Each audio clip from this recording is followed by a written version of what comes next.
Hi everyone, my name is Sarah and this is my channel, So Sarah Sewed. In today's video, I'm planning to share with you everything I made in January and also my plans for February. I have 3 things to show you that I made in January, and I'll start with what I'm wearing. This is the Durban Jumpsuit by Megan Nielsen Patterns. There are a whole lot of variations on this pattern. You can make it sleeveless, you can make it with a round neck, you can make it as shorts, you can make it as pants, long sleeves, short sleeves. There's a lot of different ways you can make this pattern. As you can see, I have gone for the V-neck and short sleeves, and mine has the shorts length. I actually made this same pattern around a year ago, and you might recall me talking about it in a video from around then. Unfortunately for me, my torso seemed to be too long to fit comfortably into the pattern, and I didn't notice until I'd finished the whole thing. So while it looked quite cute, I quite liked the look of it on. It was very uncomfortable. I couldn't do everyday things like hang out the washing without being uncomfortable. It was just way too short in the torso. But I really liked the look and I wanted to give it another go. So I had received a Spotlight voucher for Christmas 2 Christmases ago, and I used it to buy this, I think from memory, it's a linen blend, but I can't remember what the linen is blended with. It could be linen rayon. But yeah, it's got quite a bit of drape to it. And I thought this would make a really handy play suit. But this time I decided to add an inch to the bodice section and also to the rise, because you make the bodice separately to the shorts and then you attach it with this placket down the middle. So I also had to add the 2 inches to the placket too, so everything would all line up. So this time I was a lot happier with the fit. It's very, very comfortable. I've hung out the washing several times today and I have had no issues whatsoever. It's really comfortable to stretch, to sit, to do all sorts of everyday activities in. Probably, if anything, I now feel like there's a little bit of extra room, especially around the back. And I also found that the length of the shorts was a little bit long. So last year's version, I liked where the shorts finished. I liked that length on my leg. But now they were 2 inches longer, but only an inch of that was in the shorts. So I couldn't really just cut off the length. So I had to think about what I was going to do about that. I ended up deciding to roll the cuff of the leg over, and then I actually just sewed it down. So there's top stitching on the actual hem of the shorts. And then I wear it with a belt as well, and then sort of blouse it over the top. So that gives me the shape and the length that I like. Now this pattern does actually come with pieces to make a belt to go with the playsuit. And I made that last year, but I actually found it just to be a little bit too big in terms of the width of the belt. I just found it to be unnecessarily large, and I decided I wanted a narrower belt. So I used the pattern pieces from the Wixton Shift and Dress, and I'm really, really happy with this particular.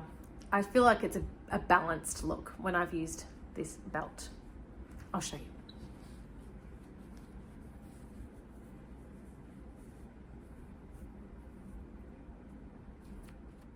I found the instructions for this pattern to be very clear and very enjoyable to sew. I decided to go with French seams for most of the seams on this playsuit, as I don't own an overlocker, and the seams did look like they had the tendency to fray quite a bit. So hopefully that will mean that this is a piece that I can wear for many years to come. I feel like having made it in black, it will be quite versatile. I had a rehearsal at school this morning. It is Sunday, but I did have a rehearsal for my school musical, but I felt like I was suitably professional enough in this outfit and also very comfortable. The forecast for today is 38 degrees, so it's pretty hot outside. It was quite cool in my rehearsal room, so that was all right. But yeah, this has got me from everywhere I want to go today. There are multiple pocket options for this pattern as well. I've put in inseam pockets into my shorts. I didn't end up putting patch pockets on the back. It's something I denied about, and I ended up not doing, just because, I think mainly because I wasn't sure if this was going to end up looking any good.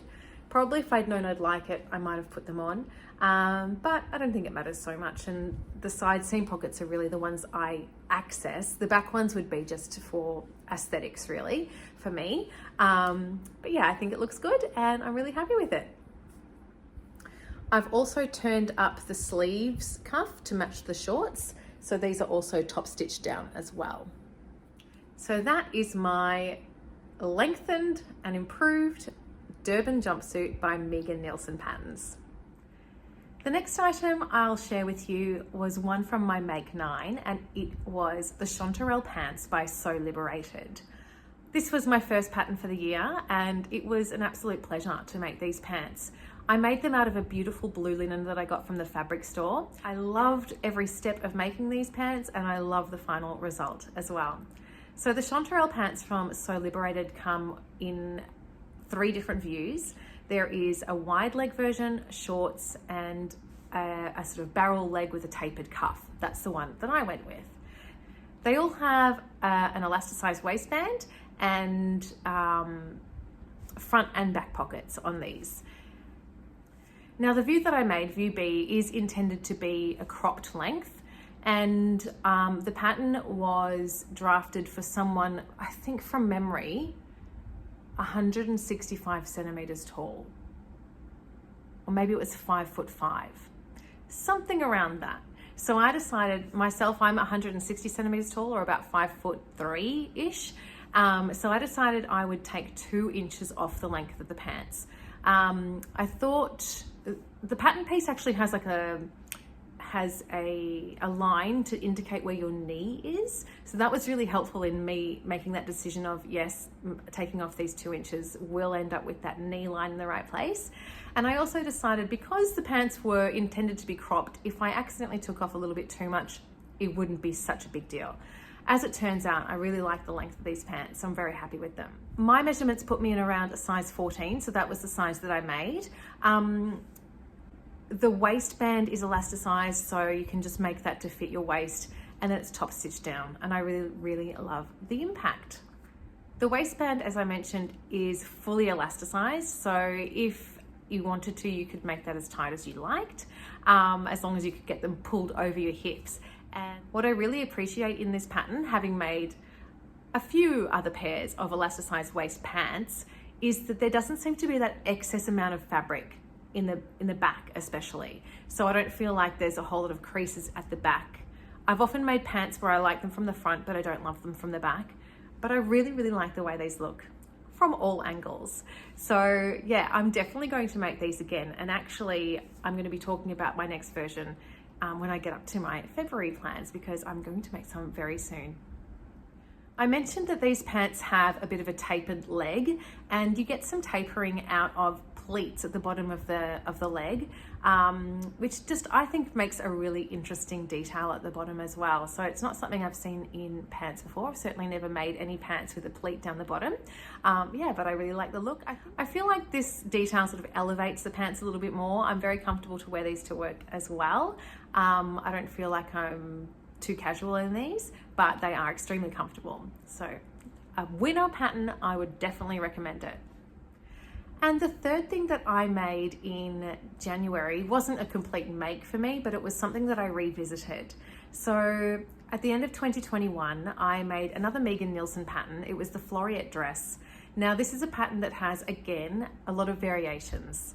You can have it sleeveless, you can have it with sleeves, you can make it as a top, you can make it as a dress, you can make it with wovens, and there's also pattern pieces that you can make it with knits. Now, I've made this pattern a couple of times with knits. I really particularly like a long sleeve stripe version that I made. I wear that quite a bit in the winter or in the cooler months. I'd also made a sleeveless version in a heavy linen back when I started sewing in 2020. Somehow I misread my measurements or miscalculated which size I was going to make. So I can squeeze into it, but it's definitely too small. I made a size 10 in that pattern, and it just feels quite tight around my collar. Really is the main issue, because the rest of it is it kind of just comes out. It's like an A-line shape from from the bust downwards. So I decided I wanted to make another one, and but this time I'd make one with sleeves, and I would go up to a size 14. So back in 2021, when I was making this version, I had this beautiful fabric that I bought from Dupes Designs, and I had bought the fabric without knowing what I was going to make with it. But I decided to use this pattern because that front piece is all just one piece of fabric. So if you've got a design that you don't want to break up with any seam lines, it's a really good option. So I made this dress and I was loving it. Everything was fitting really, really nicely. And then I attached the sleeves, and I noticed that I could no longer lift my arms, move my arms really at all. I liked the look of it, but it was extremely uncomfortable. So I posted it on Instagram, I got my photos, and then I just never ever wore it again. But I love this fabric so much, and every time I saw it in my wardrobe, I had that regret that I had this beautiful fabric turned into something that I wasn't wearing. So I decided this year I was going to remedy that, and I took the sleeves off because I think that really the problem is the sleeves. So I know with other patterns that I've made in the past, if there's a sleeveless version and then a version with sleeves, that arm side is not the same. It's slightly different. So for example, with the Helen's Closet Ashton top, which is a tank top, with the expansion pack where you can add sleeves, there's a piece that you have to add to the top to be able to put the sleeves on for them to work. But the Floreat dress, whether you're making it without sleeves or with sleeves, that hole is just the same. So I think that the problem is that, and I'm no expert, definitely not really sure what I'm talking about here, but I'm presuming that there just wasn't enough room in the sleeve hole to be able to attach a sleeve with any kind of room. It's funny because this is also a Megan Nielsen pattern, and this is also one that has a sleeveless option and a sleeved version, and there are no issues with this one. So I'm not sure.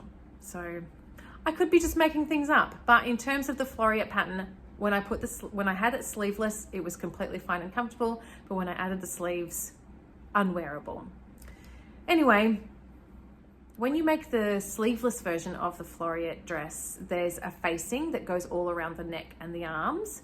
But when you make the one with the sleeves, there's just a neckline facing. So my dress had the facing in for the neck. And then when I took the sleeves off, I then had to create some bias binding to finish off those armholes. So I've now got a dress that I can wear. I haven't worn it yet, but I will get some photos and make sure that there are plenty in here for you to see. But I'm now hoping that I will be able to get some wear out of this dress. I tried it on the other day over just a black t-shirt, and I quite like the look of it laid with a t-shirt and leggings, but I feel like I'd prefer it if the shirt underneath was slightly longer sleeve, so I might see what I can do there. Yeah, and I think I'll also get some wear out of it just sleeveless as well. So I'll try and get some photos of that because I actually haven't tried that yet. But yeah, I guess it's something just to look out for. If you're making the Floreat dress with a woven fabric, just be conscious that this was a problem that I had with my sleeves, but hopefully it's not an issue for you. All right, so now on to my plans for February. As I mentioned before, Chanterelle Pants are on my list. They're going to be made again in February, but this time I'm going to be making them out of a knit. No. So Liberated do have a blog post on their website about how to turn the pattern into a pair of tracksuit pants, basically. And it's really just the same thing with a couple of modifications of the pocket pieces. Mainly the modifications are for the pocket pieces, the patch pocket pieces, because you don't need to worry about turning them under and hemming them. And also there are instructions for if you wanted to add a drawstring, how you would do that. If you wanted to even make it more, if you wanted to give it more of that sort of sweatpants kind of look. I personally am not going to worry about putting the drawstring in, but I am going to be making a black pair of knit Chanterelle pants. Again, with the View B tapered barrel pant version. And I have bought some plain black French terry from my design for this. It's washed and ready to go. So that will definitely be happening this month. I've ordered some black waistband elastic for these. That's not due to arrive until sort of the second half of the month. So yeah, I'll probably start this not as my first project, just because I'll be desperate to finish them, but I won't be able to be.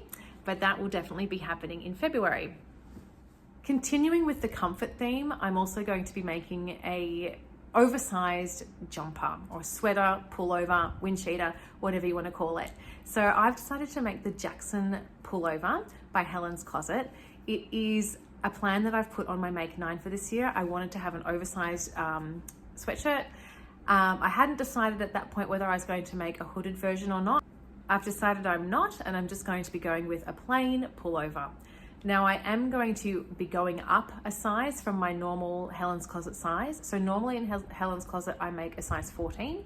I've decided to make a size 16 in this pattern just because I want that very sloppy kind of oversized look. And again, I've bought the fabric from My Design, and I went with a lilac for this one. It's washed, it's ready to cut out. I might do this next actually. So this is the color. It's very soft and beautiful. Now I was tossing up between something bright, or I just wasn't really sure what color to get. At the end of the day, I thought this would get a lot of wear. One of the reasons being that at school where I'm a teacher, everyone's assigned to a house. The house that I'm in is purple, and it means I'll be able to wear this and be super comfortable on any sort of days where there are house activities, and look like I'm just supporting my house and being extremely comfortable at the same time. So that is the plan with this. I did also buy the matching ribbing from My Design, and I also got my pattern printed. So I'm pretty much ready to go, and the matching thread. So I basically got completely ready to do this pattern during this week, and that will probably be my next pattern to sew up. I am considering for this one, just for something different really. And also because I have enjoyed embroidery in the past, and I have a lot of embroidery thread, and I've got embroidery pattern books. I thought I might look into putting a little bit of embroidery on one side of this once it's finished. So that might be something that happens as well. I'm thinking about either buying from Etsy a pre-printed stick and sew pattern that dissolves once you've sewn onto it. Otherwise I can just buy that particular pattern paper, sticky paper, and print a pattern that I have onto it. I haven't decided yet, so that's definitely something I'm thinking about, but in the meantime, I'll just get on to making the jumper. So this pattern, the Jackson pullover, it's also a t-shirt, Jackson tee and pullover by Helen's Closet. It's a unisex pattern, and there's a big size range on this. It can be made as a t-shirt or as a pullover. And as I mentioned before, there's also an expansion pack. So you can add hood, kangaroo pocket, I think. But yeah, quite a few variations of this one. And I was actually just chatting to someone today who was telling me that that was their favorite pullover pattern. So I'm excited to make this one. I've had lots of success with Helen's Closet patterns in the past, and yeah, can't go wrong, I reckon, just making a nice cozy jumper. The last item I'd like to get made up this month is also on my Make 9, and it's the Split Peplum Tank by Matchy Matchy Sewing Club. One of the things that really appealed to me about this pattern was that it seems to have been designed with the idea of using different prints in your project. So there's a seam line down the middle, that's optional, you don't have to have it, but if you did, you could use 2 different patterns on the front, and then there's a seam line at the back. So there's the back yoke, and then there's a peplum at the back only, which you could use a different fabric for as well. So in the promotional shots, they've done one version that's all one fabric, and then another version that's playing with different fabrics. So I thought this could be an opportunity for me to have a look through my remnants, projects that I've made before, and find things that might work together. So I've actually got a couple here, and I'd love to have your feedback as to which one you would love to see being made into my peplum top. So I thought I'd had more that might work together, and I've found two combinations that I think would work quite well. So my first combination uses a Dupes Designs linen that I bought a few years ago. I made a Roscoe blouse with this linen. Unfortunately though,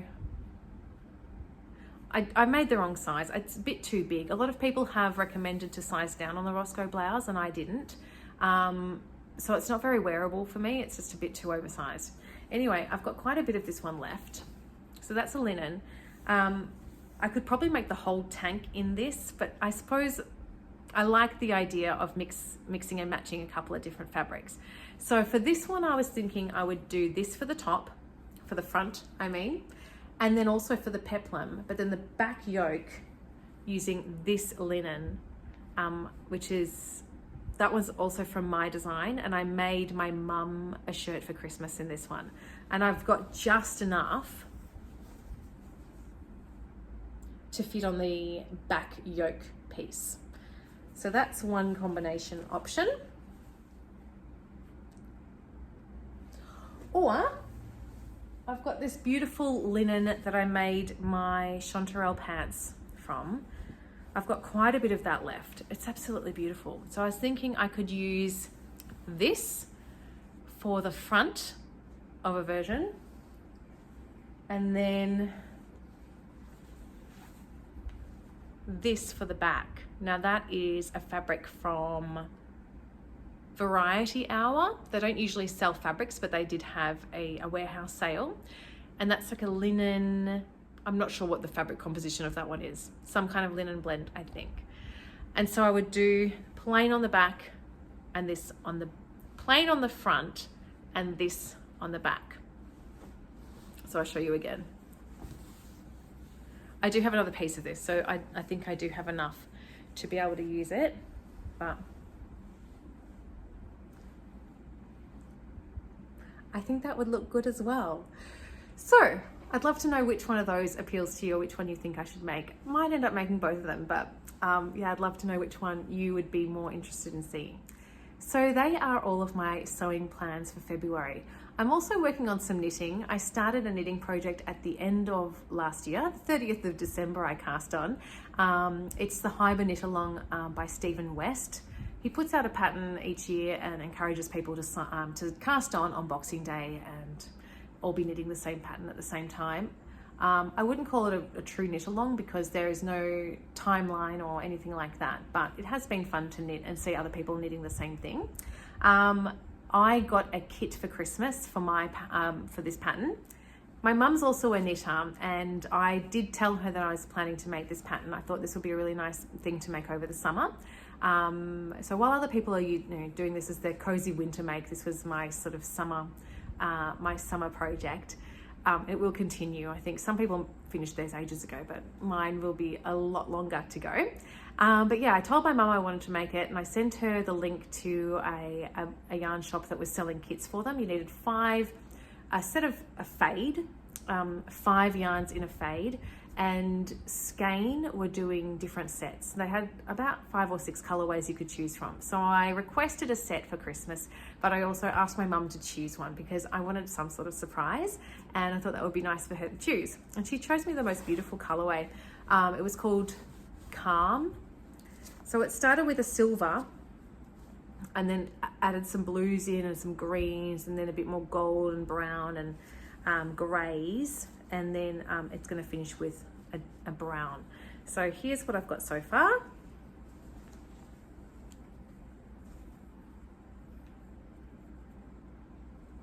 I'm partway through a row, so I'm absolutely loving this shawl. It has been so much fun. So every section there's like a new little stitch repeat, and it's just been, I've just loved it. I would recommend it to anyone. Really, really enjoyable. And yeah, I'm addicted to it at the moment. So I should be working on my summer knit that I can actually wear soon, but I'm just enjoying this one too much. So we'll see, I might get it done in February. Although as you go, the rows get longer and longer and longer. And I have read people talking about the border being very, very time consuming.